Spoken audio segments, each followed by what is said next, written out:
The biggest conversations I have with creatives boils down to three things. One, they don't feel like they have the necessary skill to create what they want to. Two, they don't know what to create. And three, they don't have the time. And my response is always the same. What does your daily practice look like? Because if you can't point to something that you are doing every day to improve your creativity, well, the chance that you actually do improve or you create something meaningful start to become pretty slim. So today I want to talk about why a daily intentional creative practice is a must, and then we're going to dive into how to make that simple and sustainable so you can practice that consistently and show up without burning out. Now, I'm not making this video because I'm about to tell you some magic you've never heard of. This is actually more of a reminder that nothing has changed. There is no secret sauce, and you are not the exception to the rule. But please understand that's good news, because if this worked for professionals and creatives across all kinds of industries, that means it can work for you too. Why daily practice matters. One of the benefits of a daily practice is that it removes the pressure. You don't have to sit down and hope that you're about to create a masterpiece. You just have to show up. And the more you show up, the easier it gets until eventually it's a habit. The following is true in many areas of life, whether that be fitness, music, writing, whatever, but especially in creativity. There'll be days where you feel so on fire, every idea is working, but you're also gonna have a lot of days where you don't really feel like it. You start to feel uninspired. That's why we need a system that helps us show up every day regardless of how we feel. Because what you're gonna find the more you do that is that you're gonna have less and less days of those bad days and more days where you start to feel on fire and inspired. A lot of how I approach creativity comes from my background in playing competitive sports all the way through university. Back then, practice wasn't optional. Whether that was workouts, team practices, film sessions, study halls, it was built into your life. After coming back to football and basketball after a long hiatus after university, I couldn't believe the drop in skills. It felt like I've never played the sports. And that's when I really started to understand the power of working on your sport and working on your craft daily. Something that I felt like I was above average, at least for where I was.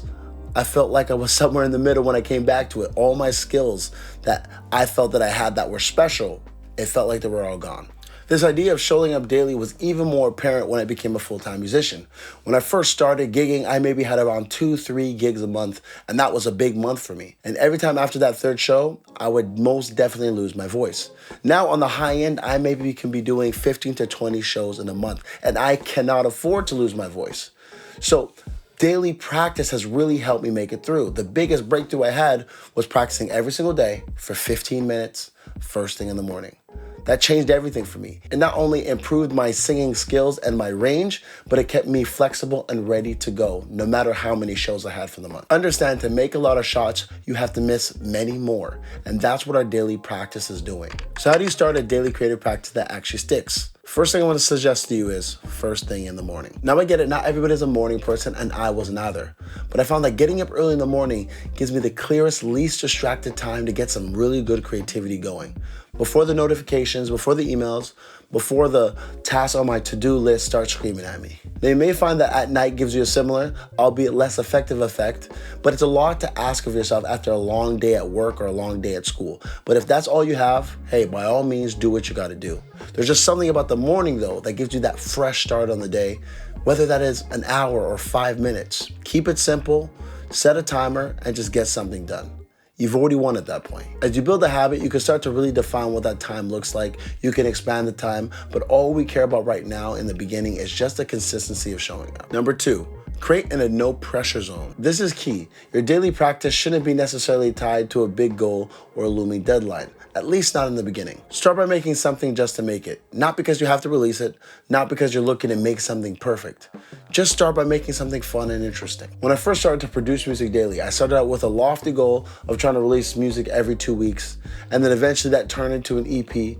And while that was great for that season, and it ended up that I was able to finish that EP and get it out, and I'm proud of it, it turned around where after that, I took a big break off, a little bit of burnout. So it's not really great for maintaining consistency when you use your daily practice to try to get those big goals done. And really, when I think about it, some of my best ideas have just come from having fun and trying new things out, not trying to make something that I know people will love. So you need to leave room to have those ideas, because that's where you're gonna find a lot of the magic. So be sure to give yourself space to explore, no goals, no rule. Number 3, store and keep everything. Now this one is simple, but it's pretty underrated. You wanna have a place where you keep everything that you create. Whether that's a sketchbook, a digital folder, a playlist, whatever it is, you want it to be easy to access and fun to just go back and check. So I've been doing something like this for about the last year. Now every time I open up my program, right on the left-hand side, there is a folder where I can see everything I've created from the beginning of the year. Now, it's fun to actually go back and check because especially when I get in ruts, I'm like, man, everything I'm creating is trash. So I'll go back, I'll click through some of these things I created. You know, it's not all good. You know, there is a lot of trash, but then there's some gems in there. I'm like, oh, wow, I created this. Oh, it only took me 15 minutes, but this was actually a really good idea. Sometimes I build off that. Sometimes it's just a fun reminder to know that, you know what, the rut's not so bad. Or I thought maybe I had no good ideas. No, I had some good ideas last week. You know, maybe just this week I haven't had anything yet. So it's a reminder to keep things going, and it's fun to see how much you've improved as well along the way. Now let's talk about the long-term benefits. The more you practice daily, the more ideas you have. The more ideas you have, the less chance of you ever having creative block. And most importantly, you're gonna work faster and more efficient, because what you're gonna find with the daily practice is that you have a creative vocabulary that is greater than anybody else's, because you force yourself to show up. I found some of the biggest differences are when I start to collaborate with people. When I'm good with my daily practice, my ideas flow much better. I'm not worried about having only one idea because I'm capable of having many ideas because I've already practiced by myself, whether I felt like it or not. So in these moments where you're put under the gun, you're gonna be more comfortable being uncomfortable, essentially. It's just like sports. You practice when you're uncomfortable. Your practices should be just as hard or harder than the game. So when the game comes and that pressure moment is there, you've already been in that pressure moment because you practice that daily. So you're just able to go and perform and just get it done. And the way life works, when those opportunity knocks, those who stay consistently, they're the ones that stay ready to take advantage of those situations. So now I'd love to know what you're gonna do. How are you gonna start tweaking your daily creative habits? Are you starting fresh? Are you getting into a new one? Don't worry about waking up 5 a.m. in the morning or doing an hour immediately. All you wanna do is start small, 5 minutes a day. That's all it is to start building that habit. If this video has brought you value, I'd love for you to tell me down in the comments below. Please like and subscribe. I am committed to giving you more content for creatives, helping you on that journey, getting a little bit better each and every day. Now go create something. Thanks for being here. Peace.